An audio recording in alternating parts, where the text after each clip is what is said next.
This comes as Yakima is hosting the annual North American Motor Officers Association Conference, with 85 officers coming from across Washington, Oregon, Idaho, and Canada. KFKV's Emily Goodell spoke to instructors who say this training could potentially save lives. Sometimes when a suspect is on the run, a motorcycle is a police officer's best bet.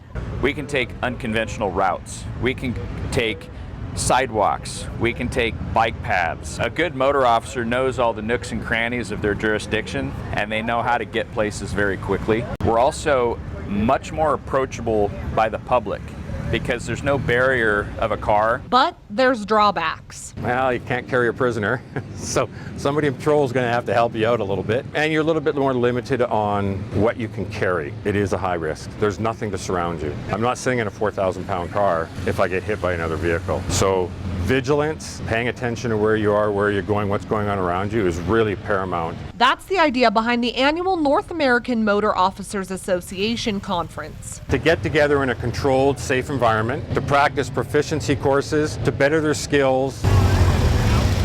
Some of these exercises are so tight, you really have to put the motorcycle in just the perfect location to successfully make it through a pattern. For some, it might be the only training they get all year due to a lack of funding or access to instructors. Some of these agencies only have 1 to 2 police motorcycles, and they just don't have the resources or sometimes the competency to do their own training. Agencies that have part-time motorcycle officers, largely because of budgetary concerns where traffic officers are pulled in to help augment patrol resources, when they're not riding every single day, they're not as sharp on their skills. So providing at minimum this annual training could make or break police motorcycle officers' survivability in a crash.